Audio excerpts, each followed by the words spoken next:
हाय दोस्तों, पिछले कुछ वीडियोस में हमने ये देखा कि इंडक्शन मशीन का इक्विवेलेंट सर्किट कैसा होता है।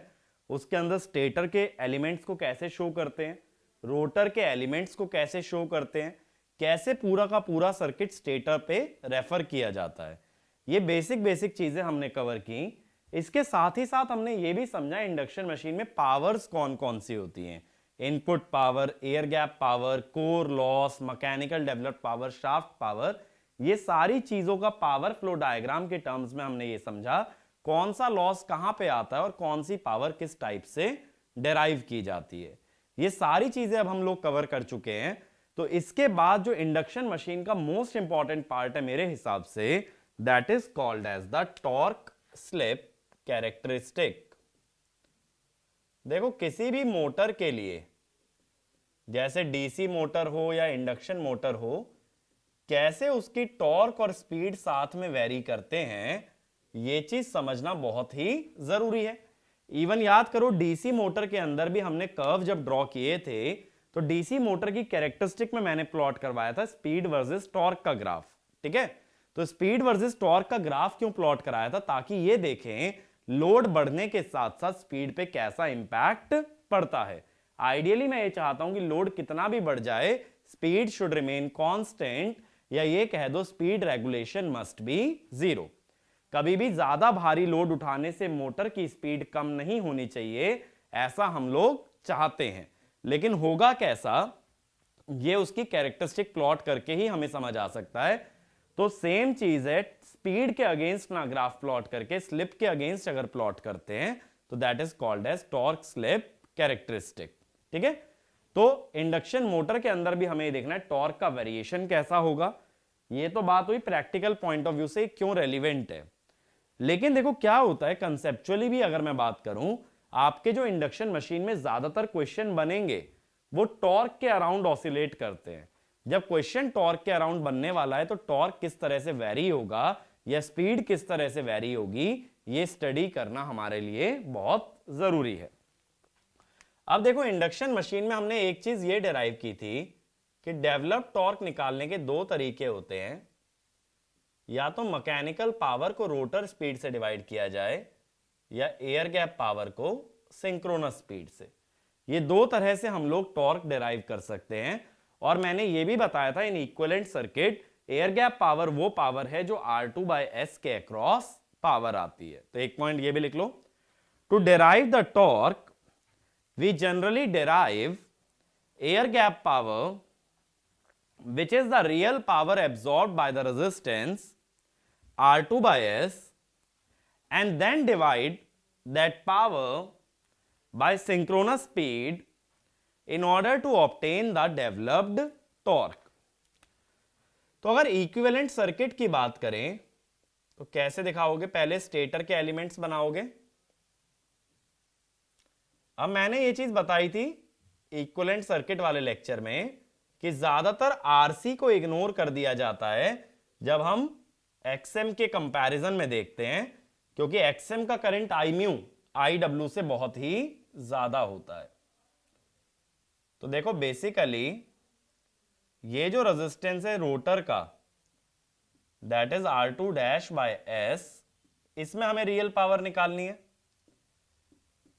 सही बात है। और वही पावर क्या होगी? Air gap power. और यहां स्टेटर पे वोल्टेज लगी है V1, और ये जो V1 वोल्टेज है पर फेज वोल्टेज है स्टेटर की। तो एक पॉइंट लिख लेना, V1 is the per phase stator voltage. ठीक है, स्टेटर की पर फेज वोल्टेज है V1 और हमें पावर निकालनी है R2-S में। R2-S के अंदर जो भी पावर आएगी that will be your air gap power, and that divided by synchronous speed will give us the developed torque. मेरी बात क्लियर हुई? एक पॉइंट और लिख लेना, since I mu is much greater than IW, we ignore the core loss resistance RC in comparison to XM.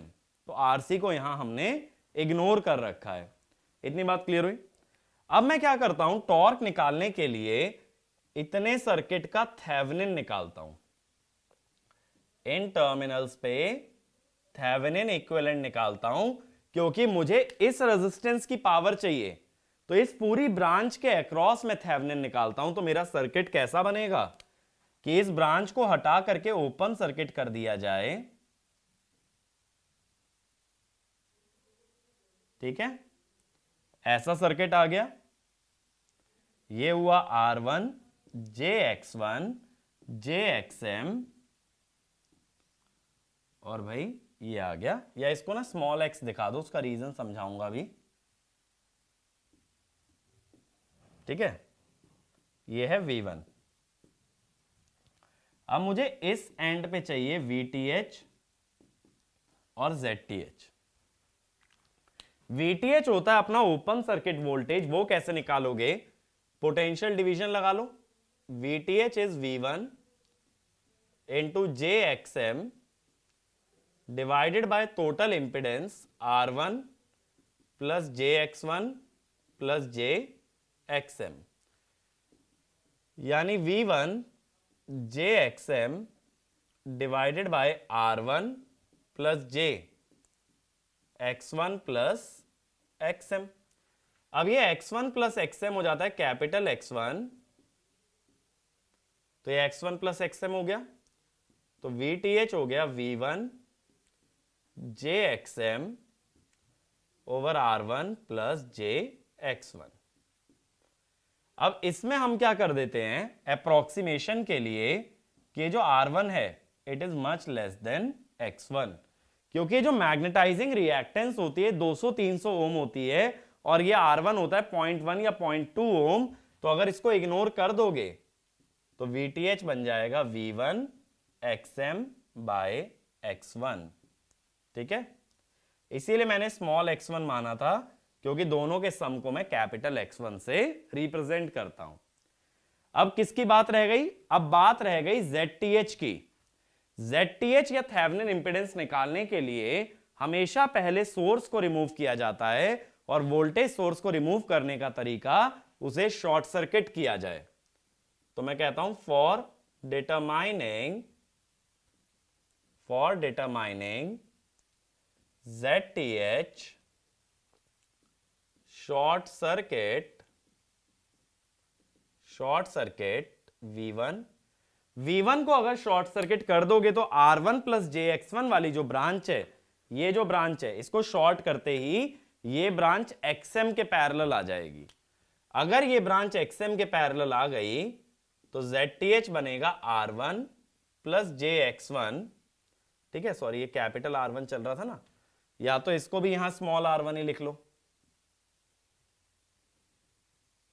वरना बाद में कंफ्यूजन होगा कैपिटल और स्मॉल का। R1 plus JXM parallel JXM,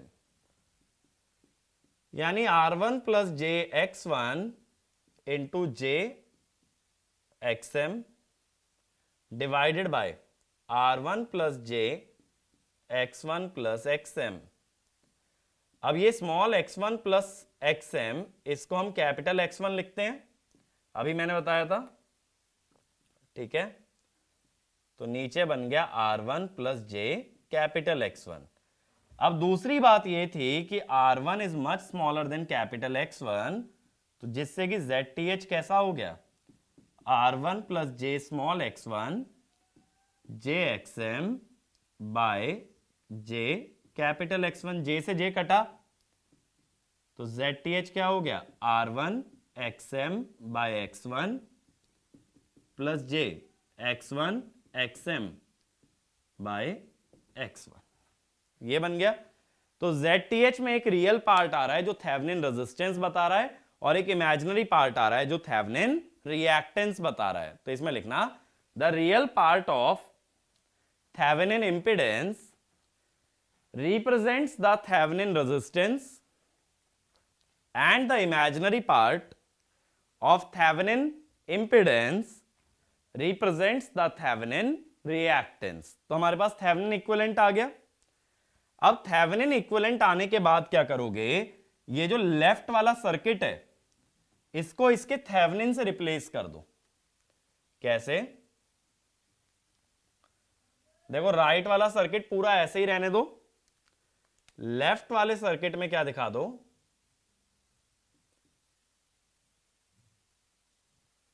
ये J X T H R T H और इधर से अपना वी टी एच, ये बना दिया हमने थेवेनिन इक्विवेलेंट। अब देखो ये सर्किट काफी सिंपल हो गया अपना। मैं सारे पैरामीटर्स की वैल्यू भी एक जगह लिख देता हूं। अब जो वैल्यू है, वैल्यू कुछ ऐसी है कि ये वी टी एच है V1 XM by X1, RTH है R1 XM by X1, XTH है X1 XM by X1, where ये जो कैपिटल X1 है this is nothing but stator reactance plus magnetising reactance. अब ये सर्किट आने के बाद अपना ऑब्जेक्टिव कितना बचा है ये बताओ। हमने ये बोला है कि torque air gap power by omega S से आएगा, और एयर गैप पावर है पावर जो कि इस रेजिस्टेंस की हो, R2 डैश बाय एस की हो। तो अब क्या करता हूं, सबसे पहले मैं यहां करंट निकालता हूं, I1 डैश। क्यों? क्योंकि जब रोटर के एलिमेंट्स को स्टेटर पे रेफर किया जाता है तो उस एलिमेंट में जो भी करंट आता है उसको I1 डैश ही बोलते हैं। ऐसे सोचो, जब सेकेंडरी को प्राइमरी लाते हो तो उसके रेफर्ड वैल्यू में जो करंट फ्लो करता है that is your I1 dash. तो वही मैंने दिखाया है।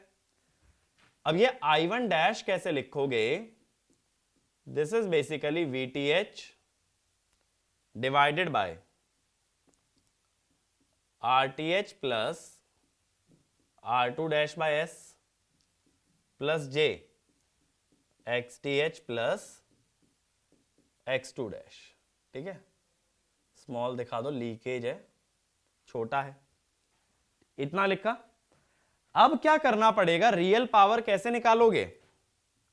Real power R2 dash by S में होगी 3 फेज की वजह से 3 mod I1 dash square R2 dash by S। Current का मैग्नीट्यूड कैसे लोगे? न्यूमरेटर तो एज इट इज आ जाएगा, डिनोमिनेटर में root of A square plus B square हो जाएगा,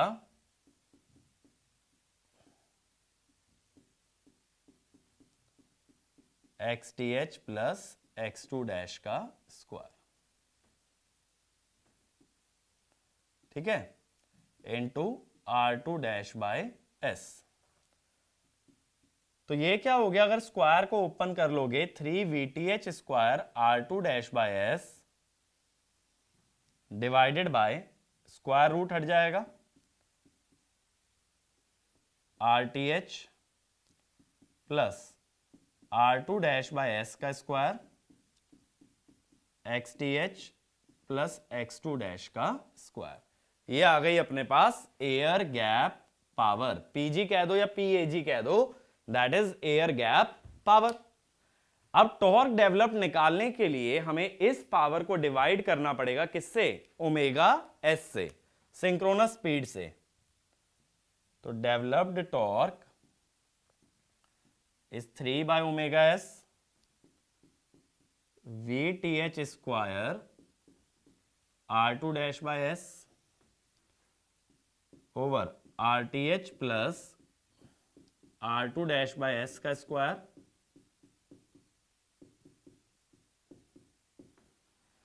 ये बन गई अपने पास डेवलप्ड टॉर्क की जनरल इक्वेशन। ठीक है, तो अगर एग्जाम पॉइंट ऑफ व्यू से मैं बात करूं तो ज्यादातर तो देखो कंप्लीट इक्वेशन का कभी यूज नहीं होता, आगे इसकी अप्रोक्सीमेशंस देखेंगे, ज्यादा यूज उनका होता है। बट स्टिल अगर कंप्लीट इक्वेशन याद रखते हो तो कहीं भी कोई भी मॉडिफिकेशन आ जाए तुम इस इक्वेशन को मॉडिफाई करके बना सकते हो, इसलिए कंप्लीट इक्वेशन भी इंपॉर्टेंट है। लेकिन ये इक्वेशन किस एजम्पशन पे डिराइव्ड है? जहां की मैंने कोर लॉसेस को इग्नोर कर दिया था या आरसी को इग्नोर कर दिया था। तो एक पॉइंट ये लिखना, this equation can only be applied if the core losses are ignored, or we can say RC is ignored। लेकिन दिमाग में फिर ये क्वेश्चन आता है कि यार अगर इग्नोर नहीं हुए तब क्या करेंगे? तब तुम्हें पावर वाली अप्रोच को फॉलो करना पड़ेगा, जो हमने पावर फ्लो डायग्राम पढ़ा है, यानी पावर फ्लो डायग्राम की मदद से एयर गैप पावर निकाल लो और एयर गैप पावर को ओमेगा एस से डिवाइड करके मिल जाएगा डेवलप्ड टॉर्क। तो ये वाला पॉइंट भी लिखो। If core losses are not ignored but given in terms of power, then we have to calculate the torque using power flow diagram by dividing air gap power by synchronous speed। ठीक है, इस तरीके से torque निकालोगे। अब ये जो torque की इक्वेशन हमारे पास आई है, हम क्या करते हैं, इसका ग्राफ ड्रॉ करते हैं। टॉर्क की इक्वेशन में देखो एक वेरिएबल है दैट इज स्लिप, और स्लिप पे कौन डिपेंड करती है, स्पीड। कैसे, हम ये जानते हैं कि जो रोटर की स्पीड होती है दैट इज ns1 - s। ठीक है, और स्लिप कैसे लिख सकते हो, स्लिप का तरीका होता है ns - nr/ns। तो स्लिप पे स्पीड डिपेंड करती है और टॉर्क भी किस पे डिपेंड कर रहा है, स्लिप पे। तो टॉर्क स्लिप कैरेक्टरिस्टिक का मतलब टॉर्क का वेरिएशन प्लॉट करना अगेंस्ट एस। तो कैसे प्लॉट करते हैं कि हम लोग एक ग्राफ ले लेते हैं। देखो, अब देखो मैं एक्स एक्सिस पे ना स्लिप नहीं ले रहा,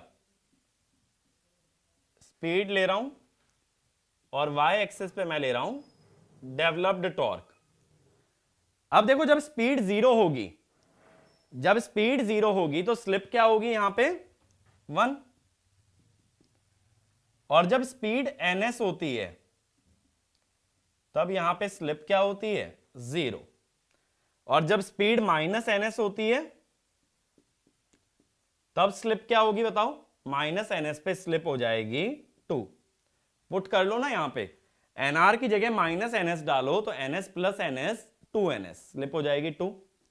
ठीक है, अब टॉर्क का ग्राफ अगर इस इक्वेशन के हिसाब से बनाया जाए तो ग्राफ कुछ ऐसा आता है।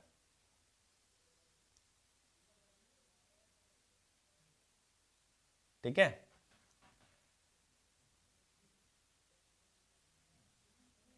यहां पे जो स्लिप लेस देन 0 है,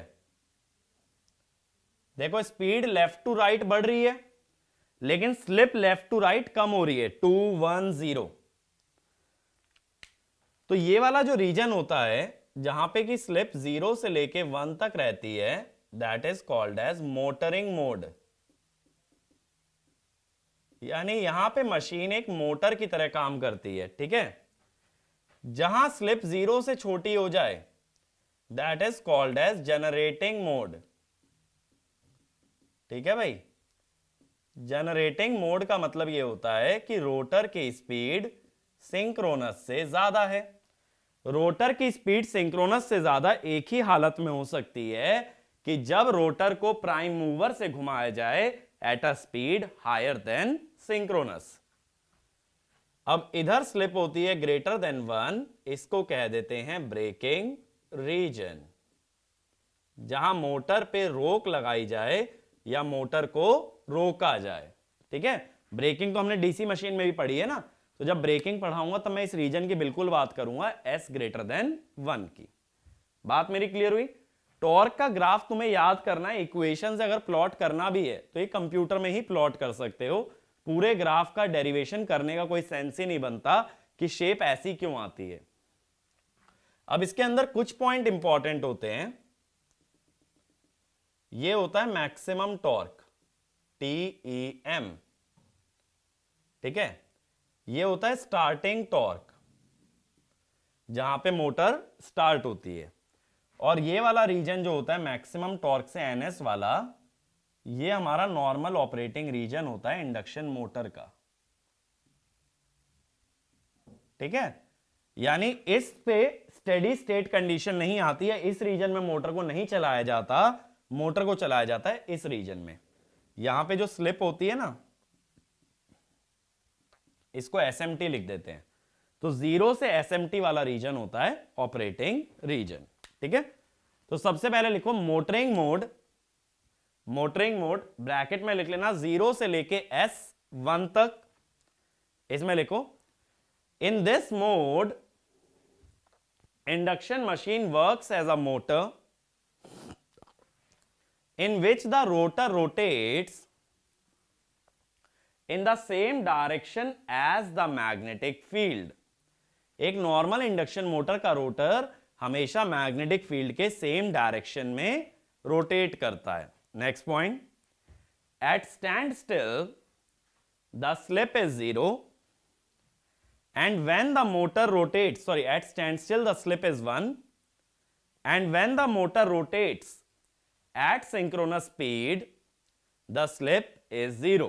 यही मैंने लिखा है, ns पे स्लिप 0 है और 0 स्पीड पे स्लिप है 1. ठीक है, तो ये टॉर्क का वेरिएशन चल रहा है अगेंस्ट स्पीड. अगला लिखो जनरेटिंग मोड, ब्रैकेट में लिखना s लेस देन 0. इसमें लिखना in this mode induction machine works as a generator and it is rotated at a speed higher than synchronous speed by means of a prime mover. Next point, the stator of the machine is connected to a constant frequency bus bar. Constant frequency bus bar. क्योंकि देखो stator पे हमें output मिलने वाला है, तो induction generator को ज्यादातर एक बस से कनेक्ट कर देते हैं जिससे कि उसकी फ्रीक्वेंसी फिक्स हो जाए. अगर फ्रीक्वेंसी फिक्स नहीं करते तो इंडक्शन जनरेटर का जो आउटपुट है वो वेरिएबल फ्रीक्वेंसी का मिलता है, कभी फ्रीक्वेंसी ज्यादा कभी फ्रीक्वेंसी कम. अगर तुम्हें एक कांस्टेंट फ्रीक्वेंसी चाहिए तो इंडक्शन जनरेटर के टर्मिनल्स को एक इनफाइनाइट बस से जोड़ना पड़ेगा. बट इस पे मैं ज्यादा डिस्क्राइब तुम्हें करूंगा जब इंडक्शन जनरेटर की अलग से बात करेंगे, तब ये सभी बातें मैं बहुत डिटेल में डिस्कस करने वाला हूं. अगला लिखो braking region. Braking region bracket में लिख लो S ग्रेटर देन 1. इसमें लिखना in this region the slip is greater than 1. Slip greater than 1 देखो कब आएगी, अगर ये ns माइनस एनआर की जगह हो जाए ns प्लस एनआर, या ये कह दो अगर एनआर नेगेटिव आ जाए. देखो स्पीड नेगेटिव है ना, स्पीड अगर नेगेटिव आ जाए तो स्लिप 1 से बड़ी हो जाती है. तो इसमें लिखना in this region the slip is greater than 1 because NR is less than 0 which means the rotor is rotated in a direction opposite to the magnetic field. अब दिमाग में ये आएगा भाई मोटर तो अक्सर मैग्नेटिक फील्ड की डायरेक्शन में ही घूमती है, फिर रोटर को उल्टा कैसे घुमा दिया. ये मत सोचना इन्वर्टेड इंडक्शन मोटर की बात कर रहा हूं, नहीं. ब्रेकिंग रीजन में क्या करते हैं, मान लो तुम्हारी मैग्नेटिक फील्ड क्लॉकवाइज घूम रही है, तो रोटर भी किस डायरेक्शन में घूम रहा होगा, क्लॉकवाइज. सीधी बात है, उसी के पैरेलल घूमेगा. इन्वर्टेड इंडक्शन मोटर की कहीं बात नहीं कर रहे हैं, ठीक है, नॉर्मल इंडक्शन मोटर की बात हो रही है हर जगह. तो रोटर भी घूम रहा होगा क्लॉकवाइज. अब रोटर भी क्लॉकवाइज घूम रहा है, तुम क्या करो, स्टेटर का फेज सीक्वेंस रिवर्स कर दो. अचानक से magnetic field phase sequence reverse होने की वजह से उल्टा घूमना स्टार्ट कर देगी. मैग्नेटिक फील्ड उल्टा घूमना स्टार्ट कर देगी, लेकिन रोटर एकदम से नहीं पलट सकता, रोटर के अंदर है इनर्शिया. तो रोटर उसी डायरेक्शन में घूमता रह गया, लेकिन मैग्नेटिक फील्ड अगर पलट गई तो दोनों की डायरेक्शन एंटी पैरेलल हो जाएगी, और उसी को कहते हैं ब्रेकिंग रीजन. इसमें लिखना this can be accomplished by changing the phase sequence of the stator which reverses the direction of rotating magnetic field, but the rotor direction cannot be instantly reversed due to rotor inertia, and hence rotor and the magnetic field will then rotate in opposite directions. ठीक है, दोनों उल्टी direction में घूमेंगे अगर तुमने magnetic field को reverse कर दिया. बात मेरी क्लियर हुई, ठीक है. ये तीनों मोड क्लियर है. ब्रेकिंग रीजन में मैग्नेटिक फील्ड और रोटर उल्टा घूमते हैं तो मोटर धीरे धीरे स्लो डाउन होती है. मोटरिंग मोड जनरल जिसमें इंडक्शन मोटर का काम करेगी, जनरेटिंग मोड जहां इंडक्शन जनरेटर बनेगा। अब इसके बाद मैं आता हूं अप्रोक्सीमेट रिलेशन पे, जो कि ज्यादातर एग्जाम्स के अंदर यूज होता है। तो नेक्स्ट लिख लेना भाई, अप्रोक्सीमेट एनालिसिस। Approximate analysis.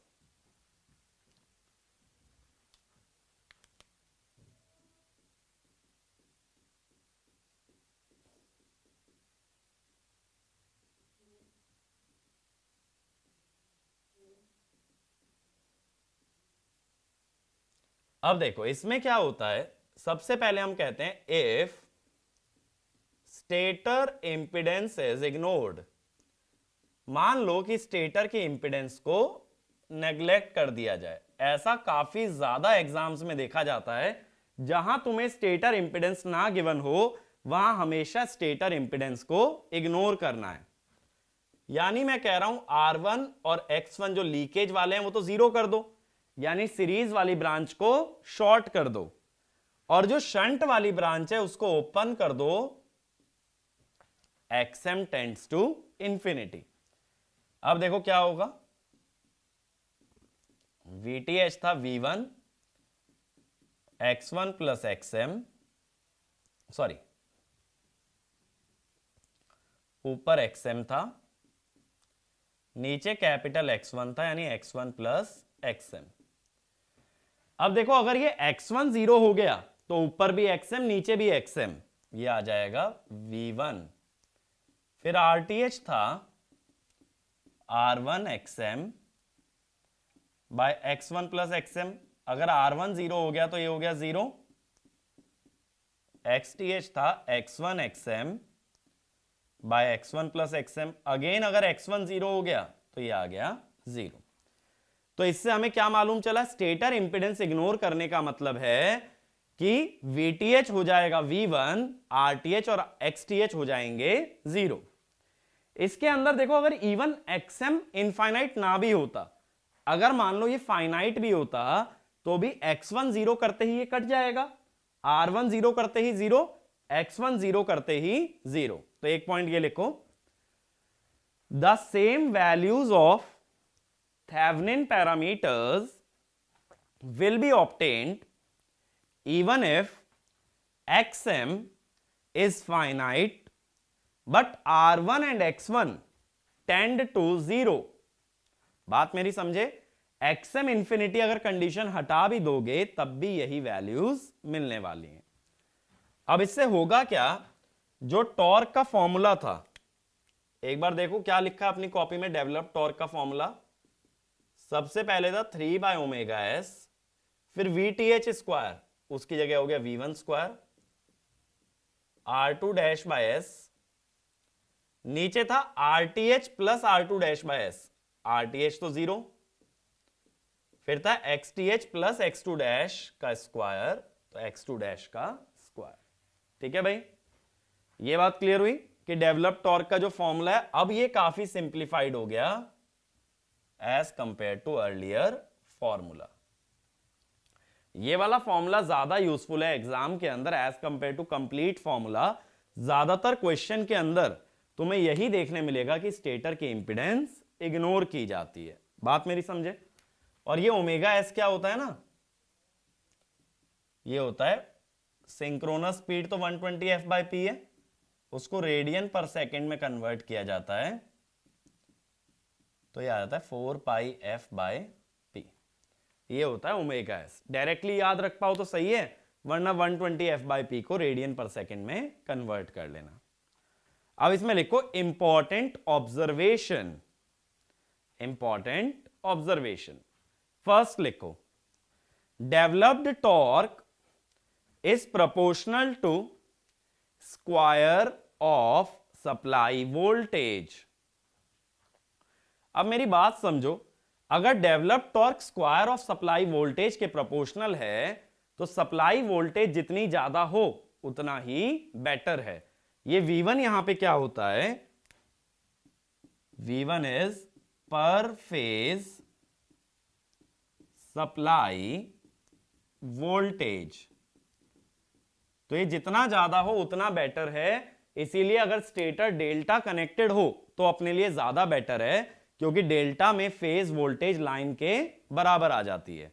तो एक पॉइंट ये भी लिख लो, in order to increase the per phase supply voltage, to increase the value of torque, we need to have the stator delta connected, in which the phase voltage will become equal to line voltage, will become equal to line voltage। इसीलिए मैंने बोला था induction machine में अगर connection ना दे तो by default क्या मानोगे, डेल्टा कनेक्टेड। ये भी पॉइंट लिख लो इसी के नीचे। इन induction motor, if connection is not specified, assume the stator to be delta connected। ठीक है, ऐसा क्वेश्चन के लिए इंपॉर्टेंट है तो इसको सर्कल कर लेना, हाईलाइट कर लेना, जो तुम्हें कन्वीनियंट लगे। अगली ऑब्जर्वेशन पे आता हूं, सेकंड, एट लो स्लिप। अब ये लो स्लिप होती है जहां स्पीड ज्यादा हो, स्पीड ज्यादा माने क्लोज टू सिंक्रोनस। तो ये जो ऑपरेटिंग रीजन होता है ना, इसी को कहते हैं लो स्लिप रीजन। फिगर में चाहे तो मार्क कर लेना, इसको कहते हैं लो स्लिप, क्योंकि यहां एस जो है कहां से कहां तक वेरी कर रहा है, 0 से SMT। तो मैं यहां लिख भी देता हूं 0 से SMT। इसमें क्या होता है कि स्लिप अगर छोटी होगी तो ये R2 डैश बाय एस काफी बड़ा हो जाता है X2 डैश से। इस फॉर्मूले में स्लिप अगर डिनोमिनेटर छोटा करोगे तो ये वैल्यू बड़ी हो जाएगी। ऐसा होने से जो डेवलप्ड टॉर्क है 3/ωs V1 square R2 dash by S, नीचे में X2 डैश को इग्नोर कर दो। अब ऊपर नीचे में ये कैंसिल हो जाएगा ना, एक R2 डैश बाय एस, तो ये बनेगा SV1 square by R2 dash. ये भी काफी इंपॉर्टेंट ऑब्जर्वेशन है, ऐसा इसलिए कि यहां जो डेवलप टॉर्क है that is proportional to slip. तो इसे कह देते हैं लीनियर रीजन। लीनियर रीजन कहने का मतलब कि टॉर्क और स्लिप का अगर ग्राफ बनाओगे तो ग्राफ ऑलमोस्ट लीनियरली वेरी करता है SMT तक। ठीक है, कैसे, सिर्फ ग्राफ का ना इतना हिस्सा देखो, ये जो रेड लाइन और ब्लू लाइन के बीच में है, इसमें टॉर्क और स्लिप का वेरिएशन ऑलमोस्ट लीनियर है। वही चीज मैंने बनाई है। ठीक है, ऑलमोस्ट लीनियर वेरिएशन आता है बिटवीन टॉर्क एंड स्लिप। तो कभी भी अगर ऐसा कोई तुमसे क्वेश्चन में बोल दे assume that the motor operates in linear region, तो टॉर्क का ये फॉर्मूला यूज करना है। ठीक है, अब देखो क्या क्या फॉर्मूले तुम्हारे पास हो गए। एक तो एग्जैक्ट फॉर्मूला है टॉर्क का, एक स्टेटर इंपेडेंस इग्नोर करने वाला फॉर्मूला, और एक लीनियर रीजन का फॉर्मूला। टॉर्क के अंदर मेनली ये 3 फॉर्मूले होते हैं जो क्वेश्चन के हिसाब से अप्लाई किए जाते हैं। अब SMT से आगे वाली जो स्लिप होती है उसको हाई स्लिप बोल देते हैं। हाई स्लिप, हाई स्लिप माने स्टार्टिंग के आसपास वाली, जहां स्लिप अप्रोक्सीमेटली 1 है। तो स्टार्टिंग के पास वाले रीजन को बोलते हैं हाई स्लिप, और जैसा कि देख भी सकते हो ये रीजन नॉन लीनियर है। अगर स्लिप बहुत हाई होगी तो R2 dash by S X2 dash से काफी कम होगा। वैसे भी हम जानते हैं ट्रांसफॉर्मर थ्योरी पढ़ने के बाद कि जो रेजिस्टेंस होता है, वाइंडिंग का जो रेजिस्टेंस होता है, that is much smaller then leakage reactance हमेशा। तो यहां डेवलप्ड टॉर्क क्या हो जाएगा, 3/ωs V1 स्क्वायर। अब डिनोमिनेटर में से R2 डैश बाय एस को इग्नोर ना करके, किसे इग्नोर कर दो, सॉरी X2 डैश को इग्नोर ना करके R2 डैश बाय एस को इग्नोर करो।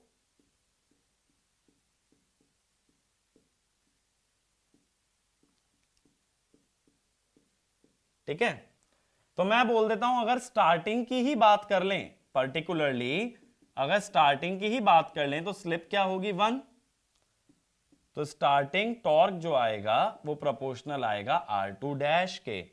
यही चीज मैं तुम्हें सिंक्रोनस से बताता आ रहा हूं कि starting torque is proportional to rotor resistance, इसीलिए स्टार्टिंग के लिए रोटर का रेजिस्टेंस हाई होना जरूरी है।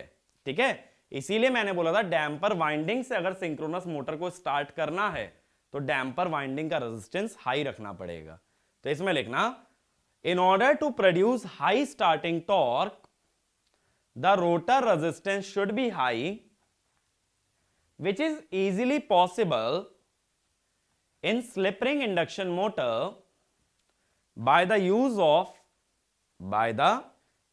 of external resistance, but in squirrel cage induction motor it is not easily possible। ठीक है, स्क्वायरल केज इंडक्शन मोटर में ऐसा कर पाना इजीली पॉसिबल नहीं होता। एक पॉइंट और लिखो, the same reason या for the same reason the resistance of damper winding should be increased while starting the synchronous motor। क्योंकि स्टार्टिंग में रेजिस्टेंस हाई रखना जरूरी है, तभी स्टार्टिंग टॉर्क भी हाई आ सकता है। अब देखो मैं समराइज करा देता हूं, टॉर्क के अपने पास बहुत सारे फॉर्मूले हो गए, बहुत लोग कंफ्यूज्ड रहते हैं कि कौन सा फॉर्मूला कब अप्लाई होगा। ठीक है, और मैं अगर तुम्हें बताऊं कि जब कभी मैंने तैयारी की थी ना गेट ईएस की, मुझे इवन कंप्लीट फॉर्मूला पता भी नहीं था। मुझे बस यही पता था ये स्टेटर की इंपेडेंस को इग्नोर करने के बाद क्या फॉर्मूला आता है। ठीक है ना, मुझे ये सब अप्रोक्सीमेशन पता थे, हाई स्लिप लो स्लिप। तो मैं क्या करता था, मैं हर बार यही रोटर वाला ही फॉर्मूला लगाता था और इसी के अंदर जो भी एग्जैक्ट वैल्यूज पुट करके आंसर आता था वही निकालता था, क्योंकि ये सब अप्रोक्सीमेशंस का इतना मुझे आइडिया भी नहीं था। लेकिन ये सब अप्रोक्सीमेशंस जो है ना, कुछ क्वेश्चंस को तुम्हारे बहुत ज्यादा सिंप्लीफाई कर देती हैं, तो ये मालूम होना बहुत जरूरी है। तो देखो जनरल फॉर्मूला टॉर्क का क्या होगा, 3/ω/s VTH square R2 dash by S RTH plus R2 dash by S का square XTH plus X2 dash का स्क्वायर।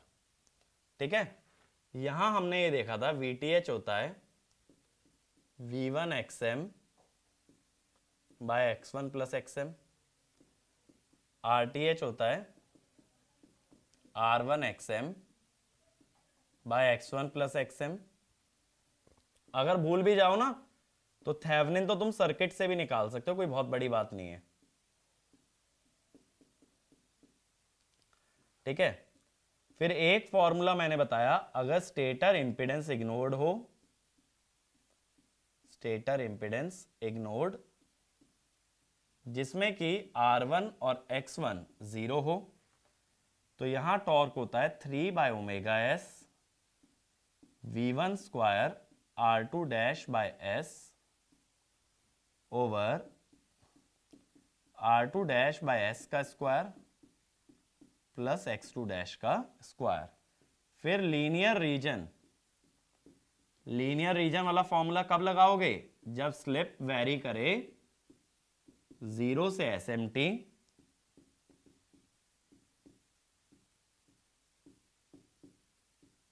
ठीक है, तो कभी भी लीनियर रीजन का फॉर्मूला दिमाग में लगाने का अगर एक बार आइडिया आता है एग्जाम के अंदर या किसी भी क्वेश्चन को सॉल्व करते हुए, ये जरूर वेरीफाई कर लेना कि स्लिप 0 से SMT ही लाई करे, उसके बाहर के रीजन में ये लीनियर वाला फॉर्मूला एप्लीकेबल नहीं है। ठीक है, तो टॉर्क के अंदर इतने एक्सप्रेशन तुम्हें याद रखने हैं, बाकी टॉर्क से रिलेटेड जो भी बातें हैं हम लोग अगले वीडियो के अंदर करेंगे, जिसमें मैं मैक्सिमम टॉर्क के बारे में भी बात करूंगा और हो सकता है मैं स्टार्टिंग टॉर्क के बारे में भी डिस्कस करूं अगर टाइम बचता है तो, बट टॉर्क को हम लोग आगे कंटिन्यू करेंगे नेक्स्ट वीडियो में। Thank you.